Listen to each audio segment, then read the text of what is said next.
इस वक्त हम लोग वैशाली जिले की वैशाली प्रखंड भी है और वैशाली थाना भी है और वैशाली जिले के अंतर्गत ये सुभई मठ गांव भी है और यहीं पे एक यज्ञ हो रहा है। यज्ञ में कलश यात्रिकों द्वारा कलश में जल भर के गंगा घाट रमदौली घाट से सुभई मठ गांव में आया गया है। तो यहाँ पे तमाम लोग भी मौजूद हैं। हमारे साथ कुछ ब्राह्मण जो पंडित जी हैं, ये यज्ञकर्ता जो ब्राह्मण होते हैं वो सभी लोग हमारे साथ हैं।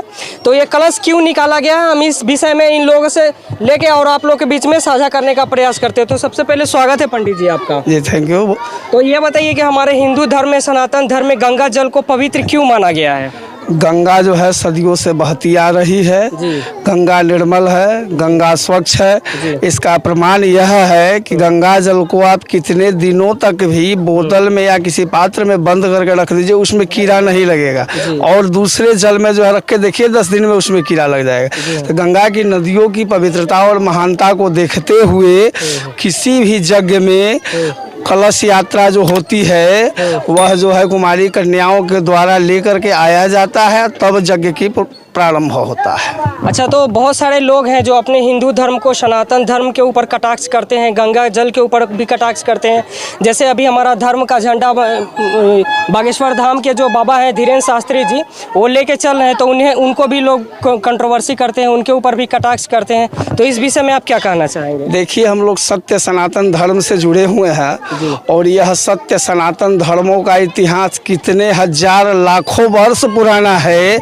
आज कोई अगर इसको कह देंगे आप सत्य सनातन, जैसे मतलब उस टाइम जो हम पूछ रहे थे बाबा आपसे कि ये गंगा जल का पवित्र क्यों माना गया है, गंगा जल को जो कलश यात्रा करवाए हैं, अभी आप रमदौली घाट से 12 किलोमीटर है और 12 किलोमीटर से सुभई मठ गांव में जल लेके आए अपने के जो गांव के माताएं बहनें हैं, ये लोग जल लेके आए हैं।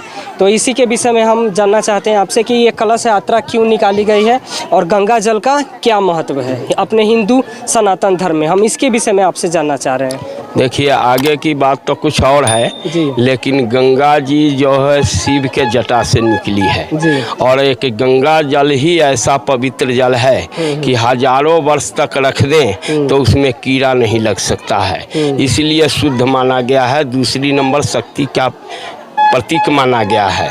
और एक कलश यात्रा जो होता है वो त्रिदेवों की स्थान मान करके किया जाता है और वह कुमारी कन्या यानी कुमारी कन्या को शक्ति माना गया है। तो कुमारी कन्या से ही ला करके और उस जल को स्थापित किया जाता है जिसमें 33,000 कोटि देवताओं का निवास होता है।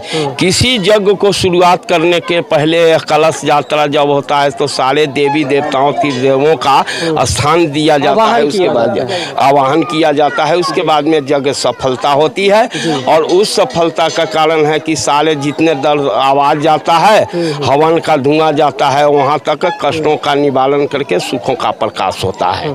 यह सत्य सनातन धर्म है और शुरू से पहले से ही सनातन धर्म शिव से ही शुरू हुआ। धर्म तो अनेक बना, कर्म भी अनेक बना, लेकिन सनातन धर्म पहले भी था, आज भी है और आगे भी रहेगा। इस सत्य सनातन धर्म में बंटवारा करने से विद्रोह होगा और श्री श्री का नाश होगा। इसलिए सत्य धर्म को जितने साधु संत लोग आवाज उठा रहे हैं, इस सनातन धर्म में साथ दें और उसका उज्जवल करें। लेकिन ऐसा भी है ना बाबा कि जैसे मान लीजिए कि अभी धीरेन्द्र शास्त्री जो है बागेश्वर धाम वाले बाबा, तो हिंदू का सनातन धर्म का जो झंडा वो गाड़ रखे हैं, तो उन पे भी लोग कुछ कटाक्ष करता है, हिंदू धर्म पे भी कटाक्ष करता है, सनातन धर्म पे भी कटाक्ष करता है।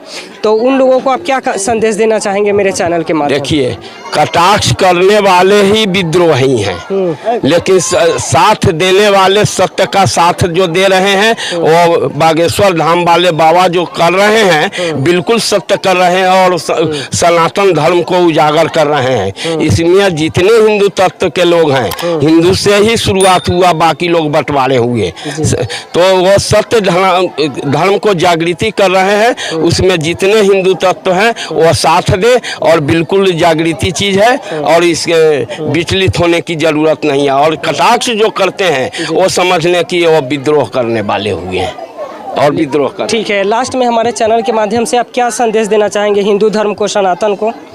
सभी हिंदुओं से यही कहूँगा कि सनातन धर्म को कायम रखें और सनातन धर्म में साथ करके हर हर महादेव का नारा लगाएं। चलिए ठीक है, हर हर महादेव।